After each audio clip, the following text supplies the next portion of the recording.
नमस्कार सभी साथियों का आपके अपने YouTube चैनल के ऊपर स्वागत करता हूं।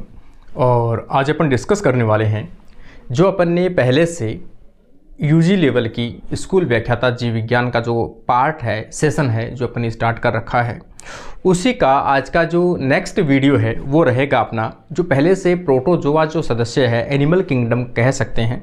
एनिमल किंगडम के अंदर फर्स्ट जो है वो प्रोटोजोआ के अंदर कल लास्ट जो वीडियो था उसमें अपन ने डिस्कस किया था अमीबा के बारे में। आज का अपना जो चैप्टर रहेगा वो रहेगा इसका सेकंड जो मेंबर है वो है अपना प्लाज्मोडियम। तो ये जो पूरा पोर्शन है वो आपकी यूजी लेवल की जो बुक है जिसमें हैंड रिटन जो नोट्स हैं उसके अंदर से अपन उसका बुक का रिविजन है वो चल रहा है, ठीक है ना। तो अगला पार्ट आज अपन डिस्कस करते हैं प्लाज्मोडियम। देखो, प्लाज्मोडियम एक ऐसा टॉपिक है जिसमें से चाहे आप सेकंड ग्रेड में बैठो, चाहे आप फर्स्ट ग्रेड में बैठो, चाहे आप असिस्टेंट प्रोफेसर में बैठो, आपको प्लाज्मोडियम से क्वेश्चन मिलता ही मिलता है। सबसे पहले प्लाज्मोडियम का अपन जो सिस्टेमिक पोजीशन जो है वो अपन देख लेते हैं। Phylum protozoa, class telosporidia, order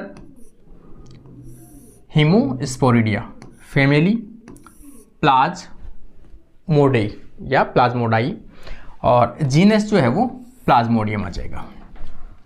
questions कहाँ से आपके बन सकते हैं उन सभी चीज़ों के बारे में अपन डिस्कस करते हैं।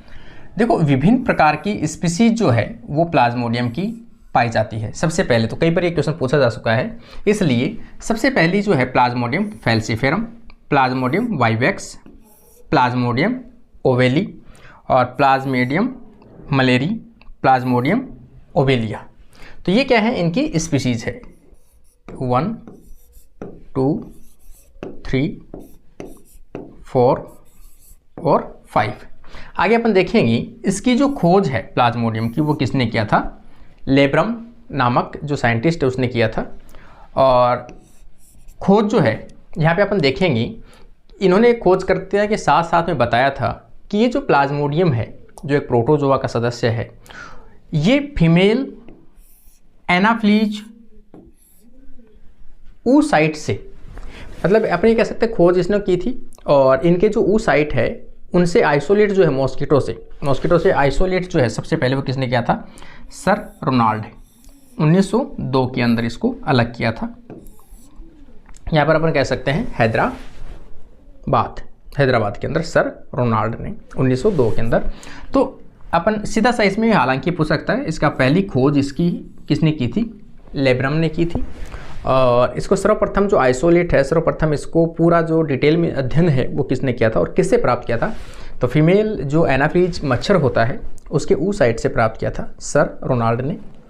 देखो, इसका लाइफ साइकिल जो है वो किस में कंप्लीट होता है। अपन जानते हैं कि प्लाज्मोडियम की जब भी बात आती है तो सबसे पहले माइंड में आती है अपने मलेरिया। कई बार क्वेश्चन जनरली पूछा जाता है मलेरिया रोग किसके कारण से होता है। तो बेसिक अगर अपन डिपेंड करता है आपके एग्जाम के अंदर आपके क्वेश्चंस क्या पूछे गए, मतलब ऑप्शंस में क्या दिए गए हैं। ऑप्शंस में हो सकता है आपका प्रोटोजोआ दिया हुआ हो तो प्रोटोजोआ के द्वारा, हो सकता है आपके सभी प्रोटोजोआ, चारों ऑप्शन प्रोटोजोआ है तो उसमें से आपको देखना पड़ेगा प्लाज्मोडियम। फिर आता है कि इसका ट्रांसमिशन कैसे होता है, इसका वेक्टर क्या होता है। तो वेक्टर क्या होता है तो अपन जानते हैं एक एनाफ्लीज जो मच्छर है, मॉस्किटो है वो है, उसमें से भी खास तौर से जो फीमेल होती है वो होती है।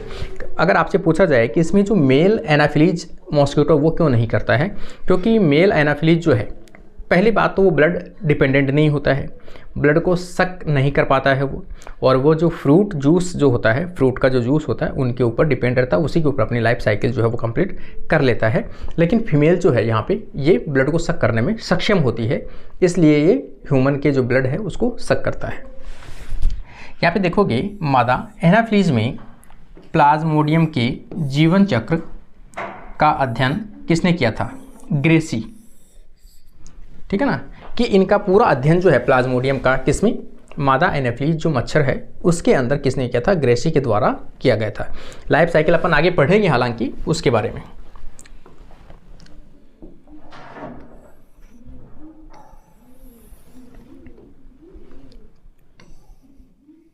देखो,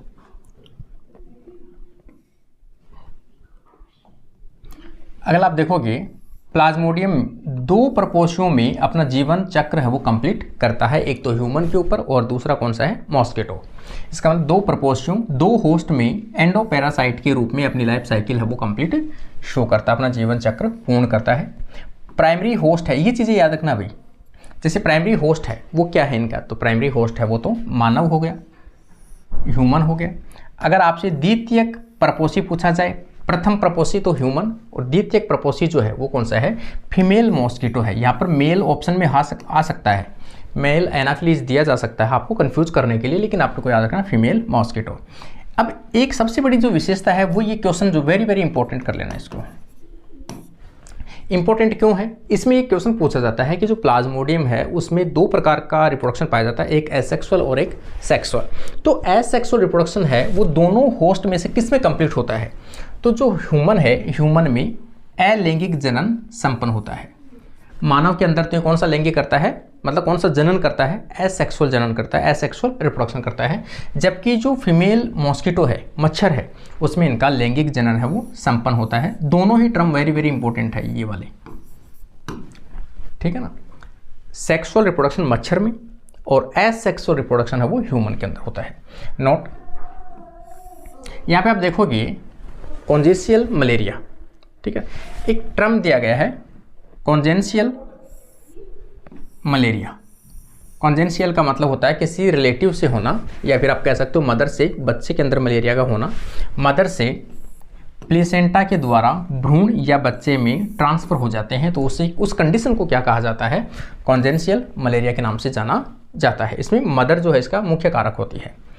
अगला अपन देखेंगे प्लाज्मोडियम का वाहक या वेक्टर, जो फीमेल मॉस्किटो होती है, फीमेल एनाफिलीज मॉस्किटो होती है। क्यों होती है, अभी मैंने बताया था आपको कि मेल है वो जूस मतलब फ्रूट के ऊपर डिपेंड करता है, क्योंकि मादा के मुखांग भेदने व चूसने के लिए उपयोगी होते हैं। फीमेल के अंदर जो उसके आगे वाले पार्ट होते हैं, मुख वाले पार्ट होते हैं, मुखांग जो होते हैं, वो किसी भी स्किन को भेदने में सक्षम है, प्लस सक करने में सक्षम, मतलब चूसने के लिए सक्षम होते हैं।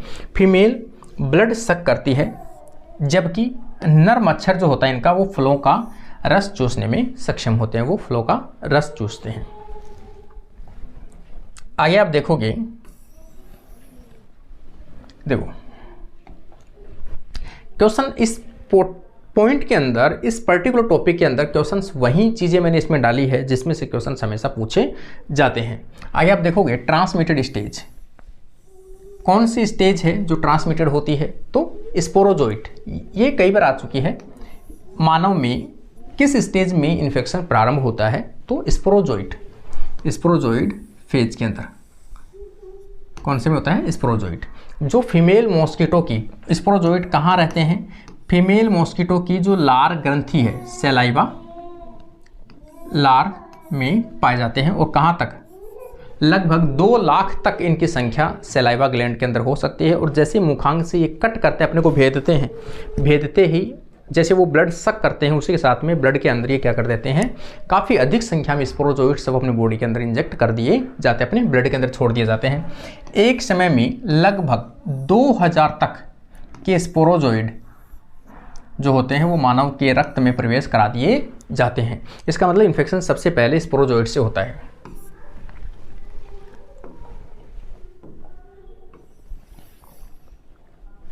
अगला आप देखोगे यहाँ पे स्पोरोजोइड फेज,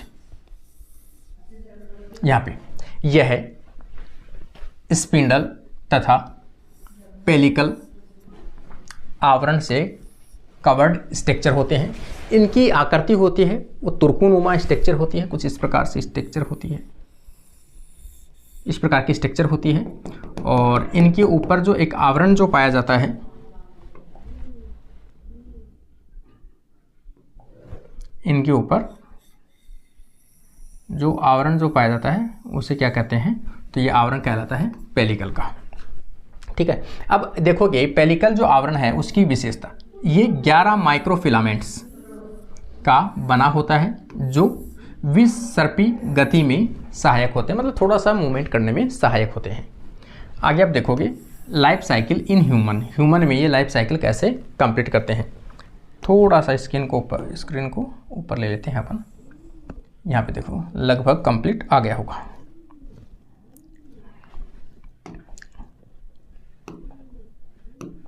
यहाँ पे देखो सबसे पहले यहाँ पे क्या है, एक कोई भी मॉस्किटो जो है फीमेल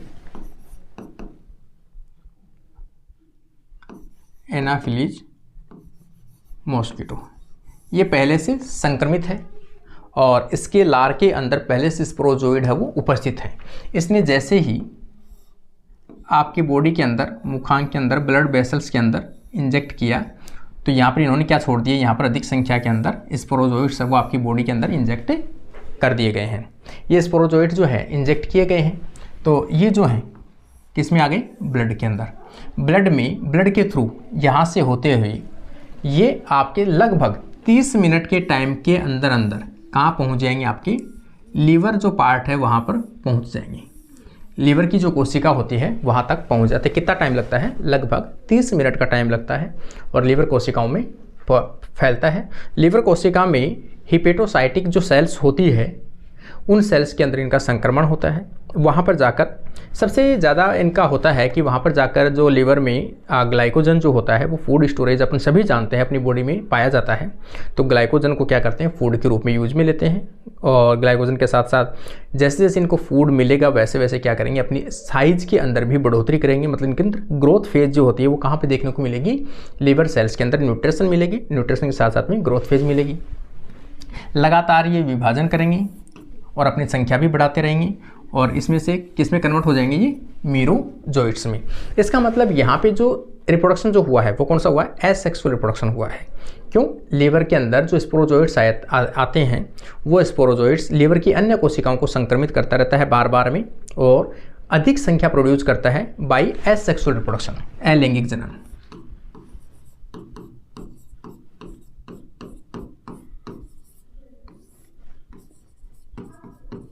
बाई अलैंगिक जनन, इसका मतलब अलैंगिक जनन हो रहा है यहाँ पे। अब कौन सी स्टेज बनी है, सेकंड, मीरोजोइट्स बने हैं। मीरोजोइट्स जो होते हैं वो कहाँ पे इन्फेक्शन करते हैं, आरबीसी में। आरबीसी इनका मुख्य स्थान होता है, ठीक है ना, मुख्य स्थान है, अटैक करते हैं। आरबीसी में जैसे ये जाएंगे तो अपनी संख्या लगातार विभाजन करेंगे। ये कौन से, एसेक्सुअल रिप्रोडक्शन के द्वारा, मतलब अलैंगिक जनन के द्वारा अपनी संख्या में लगातार बढ़ोतरी करेंगे आरबीसी में।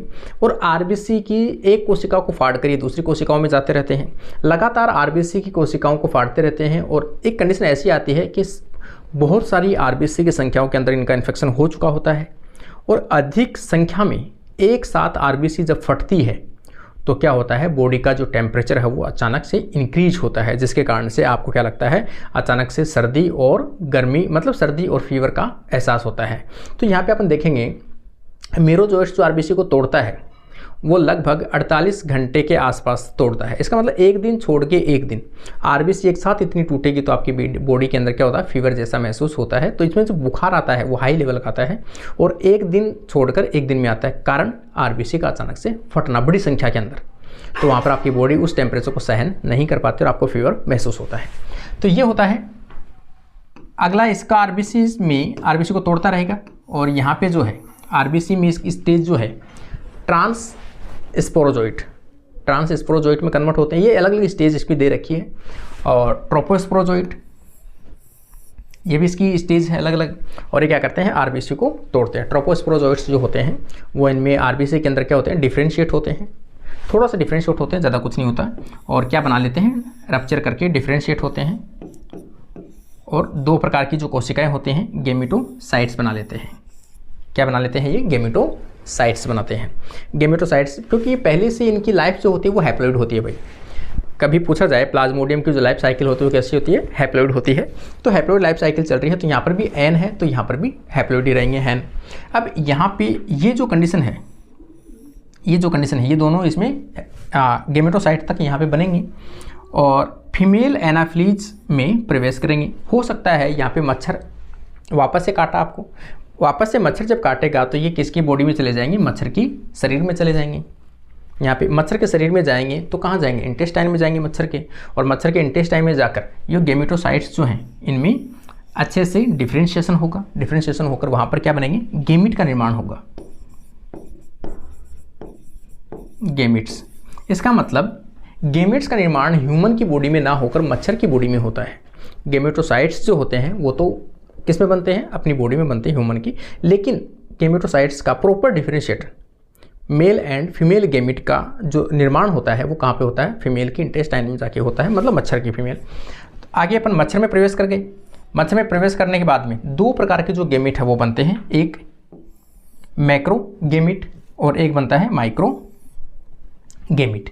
दो प्रकार के हो गए, मैक्रो और माइक्रो। माइक्रो जो होता है वो तो क्या होता है, मेल होता है, मैक्रो जो होता है वो फीमेल होता है।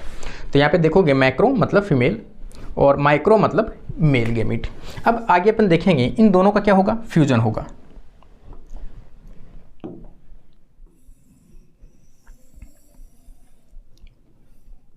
यहाँ पे देखो आप, यहाँ पे आ गया दो प्रकार के जो गेमिट है वो बन गए माइक्रो। इन दोनों का जो है वो फ्यूजन हुआ है, कहाँ पे हुआ है, ये जाइगोट बन गया। ये जो पूरी प्रोसेस जो चल रही है ये कहाँ पे चल रही है, मॉस्किटो के अंदर चल रही है भाई, मॉस्किटो के आंत के अंदर चल रही है। उससे जाइगोट जो बनेगा उससे क्या बनेगा, ऊकाइनिट बनेगा। ऊकाइनिट जो है मिड गट ऑफ मॉस्किटो, देखो यहाँ पे लिखा भी है मैंने, मॉस्किटो की जो गट होती है, आहार नाल होती है, उसके अंदर ये स्ट्रक्चर बनती है। ऊकिट जो है यहाँ पे आप देखोगे इसमें कौन सा विभाजन होगा, अर्धसूत्री विभाजन होगा। यहाँ पर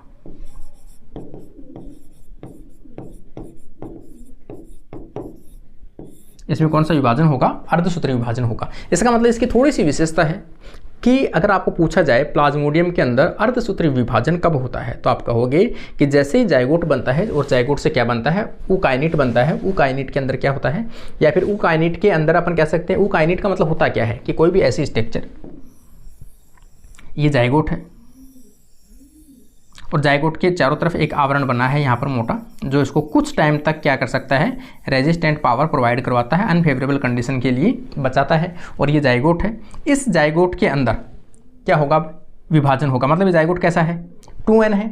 2n होगा तो इसमें कौन सा विभाजन होगा, पहले अर्धसूत्री विभाजन होगा। अर्धसूत्री विभाजन से क्या बनेंगे, हैप्लोइड सेल बनेंगे। ये हैप्लोइड सेल बन गई। अब ये जो हैप्लोइड सेल बनी है, बनने के बाद में इनमें क्या होगा, लगातार समसूत्री विभाजन होता रहेगा, लगातार समसूत्री विभाजन होगा इस प्रकार से। तो सभी हैप्लोइड सेल्स बन जाएगी। काफ़ी अधिक संख्या के अंदर जो oocyte है इसमें क्या बनते हैं, हैप्लोइड सेल्स बनती है। और ये हैप्लोइड सेल्स होती हैं वो क्या होती है, स्पोरोजोइट्स बनते हैं वापस से। इसका मतलब आप देखोगे यहाँ पे सबसे पहले ऊकाइनिट बना है। ऊकाइनिट क्रिप्टोजोइड स्टेज, इसे क्या कहते हैं, क्रिप्टोजोइड स्टेज कहते हैं। ये तो अलग अलग दे रखा है, ट्रोपोजोइड स्टेज और क्रिप्टोम्यूरोजोइड स्टेज। अब ये क्या बनेगा, ऊसिस्ट। मतलब अभी तक जो है जाइगोट के ऊपर आवरण पाया जाता है तो ऊसिस्ट बनी है। ऊसिस्ट ये जो स्ट्रक्चर है इसके अंदर विभाजन हो चुका है, कौन सा, अर्धसूत्री। अर्धसूत्री के बाद में मतलब माइटोसिस, समसूत्री विभाजन हो चुका है। और ये जो ऊसिस्ट है ये कहाँ पहुँचेगी, मच्छर का जो शरीर है, मच्छर की आहार नाल से निकल कर कहाँ पर जाएगी, उसके नेक के पास में जाएगी और उसके जो लार ग्रंथि है वहाँ पहुँचेगी। सैलाइवा ग्लैंड में सिस्ट फट जाती है, क्योंकि इसमें क्या बन चुके हैं, स्पोरोजोइट्स तो बन चुके हैं। और ये फटेगी कहाँ पे, oocyte। oocyst जो है वो फटेगी कहाँ पे, लार ग्रंथि के अंदर जाके फटेगी। अब लार ग्रंथि फटेगी तो सीधी सी बात है, लाखों के अंदर क्या प्रोड्यूस करेगी, स्पोरोजोइट्स प्रोड्यूस करेगी, रिलीज करेगी। और यहाँ रिलीज करेगी स्पोरोजोइड। ये बन गया स्पोरोजोइट्स, ये बन गया स्पोरोजोइट्स। कहाँ पे, लार ग्रंथि के अंदर। और लार ग्रंथि के अंदर इसको क्या होते हैं, ये स्पोरोजोइट्स स्टोरेज होते हैं। और जैसे ही ये जो फीमेल मच्छर है वापस से किसी व्यक्ति को काटता है तो उसके बॉडी के अंदर वापस से स्पोरोजोइट्स सब इंजेक्ट कर दिए जाते हैं। इसका मतलब कभी पूछा जाए आपको स्पोरोजोइट्स जो होते हैं, म्यूरोजोइट्स जो होते हैं वो कैसे होते हैं, हैप्लोइड होते हैं या डिप्लोइड होते हैं, तो आप कहोगे हैप्लोइड होते हैं। ठीक है ना। और अर्धसूत्री विभाजन कहाँ होता है, तो आप कहोगे कि जाइगोट जो है, जाइगोट से ऊकाइनिट बनता है, इसके अंदर अर्धसूत्री विभाजन होता है, उससे बाद में समसूत्री विभाजन होता है। इसका मतलब इसकी जो लाइफ साइकिल जो होती है प्लाज्मोडियम की वो कैसी होती है, हैप्लोइड होती है। ठीक है ना।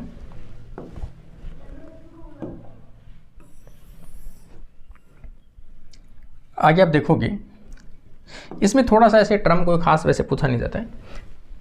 प्री इरिथ्रोसाइट मतलब आरबीसी के अंदर जब प्रवेश करता है तो उस टाइम पे कौन से स्टेज जो है वो बनती है इनकी, तो कौन सी स्टेज बन सकती है, क्रिप्टोजोइड स्टेज हो सकती है, क्रिप्टोजोइड स्टेज से ट्रोफोजोइड हो सकती है, ट्रोफोजोइड से क्रिप्टोमेरोजोइड बन सकते हैं, और पोस्ट एरिथ्रोसाइट मतलब जो लास्ट के अंदर जो स्टेज बनेगी आरबीसी के अंदर, एरिथ्रोसाइट मतलब आरबीसी,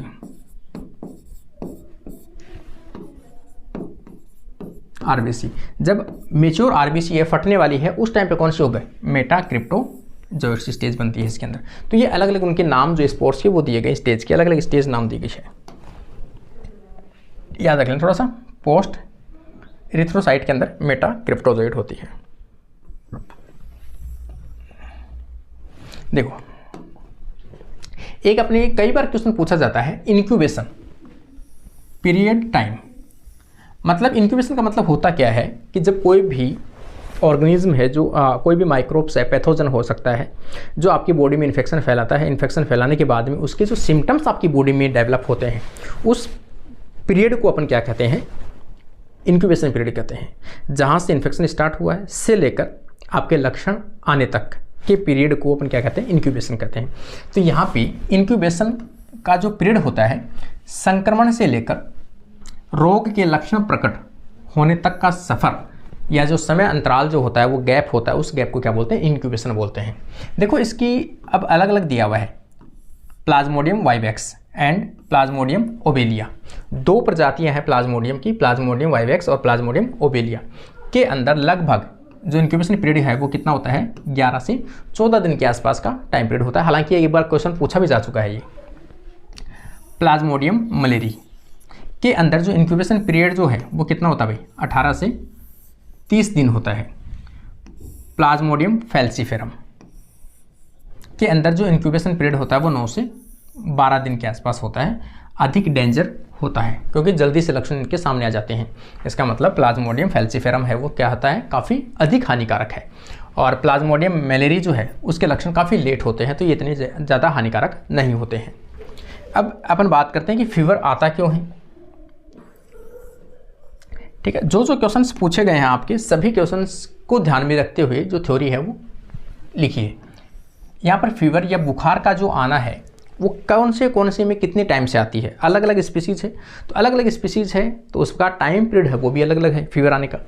आगे देखो इरिथ्रोसाइटिक साइकिल ड्यूरेशन टाइम कि इरिथ्रोसाइकिल में कितना कितना टाइम लगता है, आरबीसी का टूटना, मीरोजोइड्स का रिलीज होना कितना टाइम लगता है, तो अलग अलग टाइम लगता है। मैंने बताया 48 घंटे के आसपास होता है।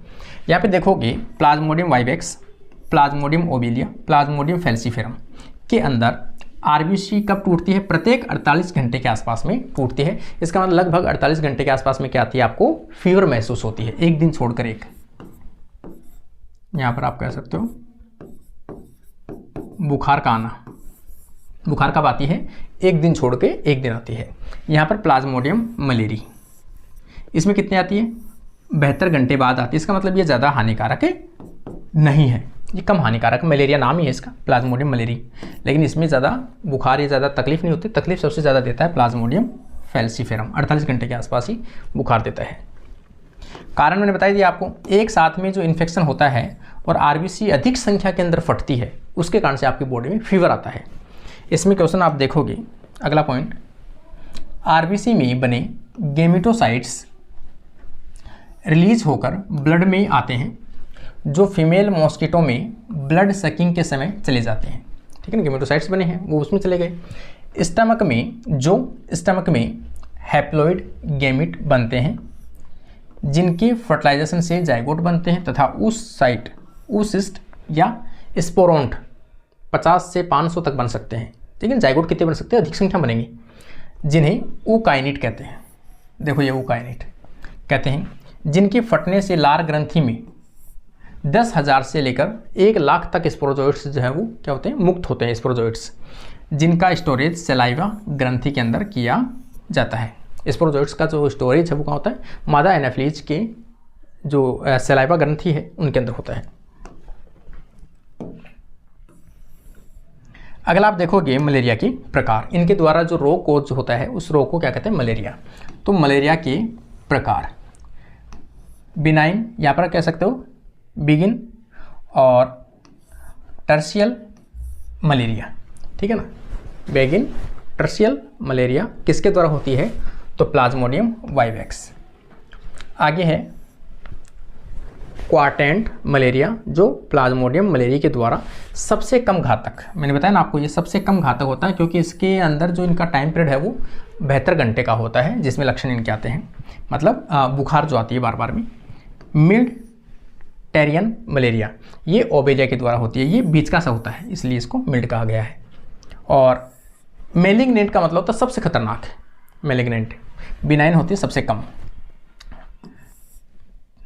टर्शियन मलेरिया, देखो ये याद रख लेना, मेलिग्नेंट टर्शियन मलेरिया जो है वो किसके द्वारा होता है? Plasmodium falciparum. सबसे घातक जो है वो यही है। और अगर ये पूछा जाए मिल्ड टर्शियन मलेरिया अगर आपसे पूछी जाए तो ओबेलिया, और क्वाड्रेंट मलेरिया पूछी जाए तो प्लाज्मोडियम मलेरिया के द्वारा, और बिनाइन जो टर्शियन मलेरिया जो है वो प्लाज्मोडियम वाइवेक्स।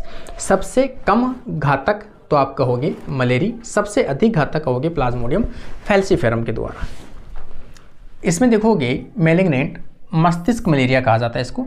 रोगी के मूत्र का रंग काला हो जाता है, ब्लैक यूरिन निकलता है, ब्लैक वाटर फीवर के नाम से भी जाना जाता है। इसका उपचार के लिए आपको क्या यूज में लेता है? क्यूनोन। इसके उपचार के लिए क्यूनोन जो है वो यूज में लिया जाता है, जो सिनकोना की छाल से प्राप्त किया जाता है या बार्क से प्राप्त किया जाता है, सिनकोना की छाल से।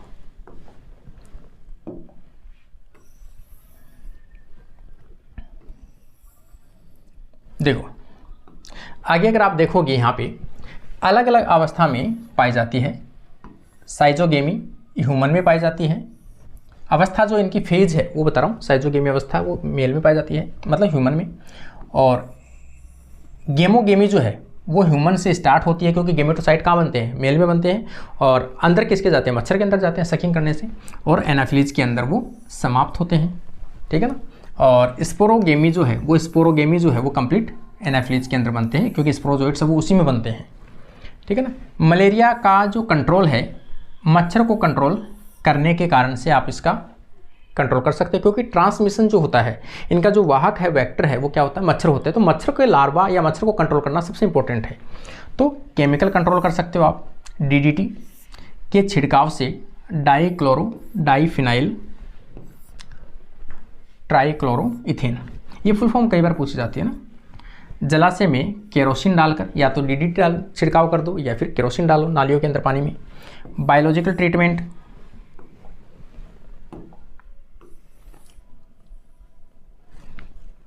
ठीक है, कि बायोलॉजिकल ट्रीटमेंट कैसे कर सकते हो? मतलब अन्य जीवों के द्वारा इनके लार्वा को अगर खिला दिया जाए भोजन के रूप में, तो अपने आप इनकी संख्या कंट्रोल में आ जाएगी। एक क्वेश्चन इसमें ज़्यादा इंपॉर्टेंट है, बायोलॉजिकल जो कंट्रोल होता है उसके अंदर ऐसी कई फिशेस है जो नालियों के अंदर पानी में यदि छोड़ दी जाए तो इनके लार्वों को क्या करते हैं? वो भक्षण के रूप में, मतलब न्यूट्रिशन के रूप में लेते हैं। जैसे वाटर में बेम्बूसिया, मिनोज ट्राउट जैसी कई मछलियां जो है वो डालने पर इनके लार्वा को खा जाते हैं। इनमें से ये एग्जांपल जो है गेम्बूसिया, ये काम आती है, काफ़ी इंपॉर्टेंट है ये, है ना। गेम्बूसिया याद रखना भी, गेम्बूसिया, मिनोज और ट्राउट। यहाँ पर गेम्बूसिया एफिनिस और पोसिलिया रेटिकुलाटा और गोल्ड फिश, ये सभी फिश जो है वो इसमें डालकर पानी के अंदर और मच्छर के लार्वों की संख्या कम की जा सकती है।